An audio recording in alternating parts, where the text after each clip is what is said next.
Tasha's in Pennsylvania. Hey, Tasha, what's up? Hi, Dave. I need help. We'll try. How can we help?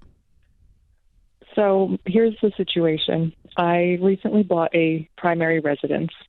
I have a rental property that I've owned since 2013. It used to be my primary. But this new home that I bought is turning out to be a bit of a money pit. And I need cash to help do renovations on it. I'm hesitant to sell my rental, but I know that if I do, I could be debt-free. But I'm not sure if that's the right choice because I do make money on it. I also have $47,000 in student loans. So I've got debt, I've got equity, and I'm just kind of frozen, and I don't know what to do. Well, if you can sell the rental and have the cash to finish the money pit and not be a money pit anymore and have the cash to knock out your student loans, then I'm selling it. The question I've got is, are you going down a rabbit hole with this money pit thing and you need to sell it? It's something I've thought about, but in its current state, I would be losing tens of thousands of dollars. So I don't know. Wait a minute, you tore it up after you bought it? So I bought it knowing it was a fixer-upper, thinking it was going to be cosmetic. But once I started taking some things down, I discovered some serious structural issues. So there's no equity in the house, and to sell it as it stands, I probably won't even recoup, what little I've done. So What'd you pay for it? I paid $96,000.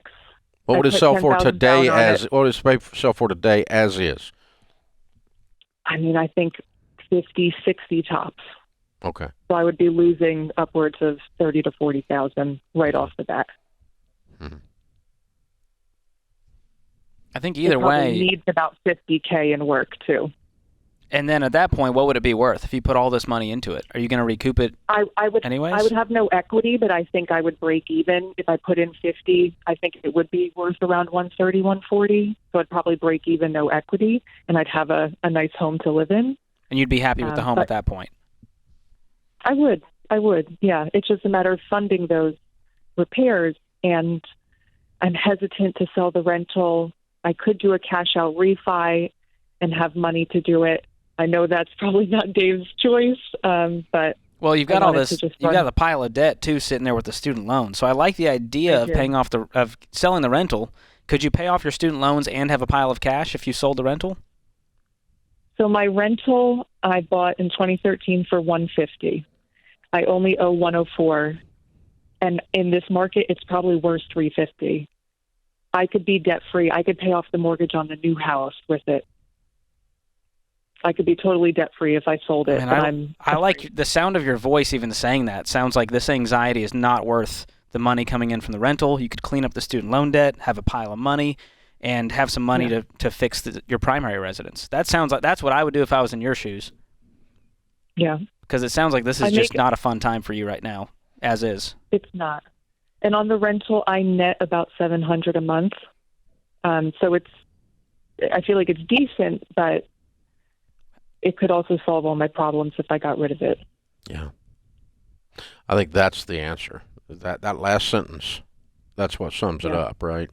And, basically this bad decision has forced you into a corner on which next decision you make, and you don't want it to be a bad decision.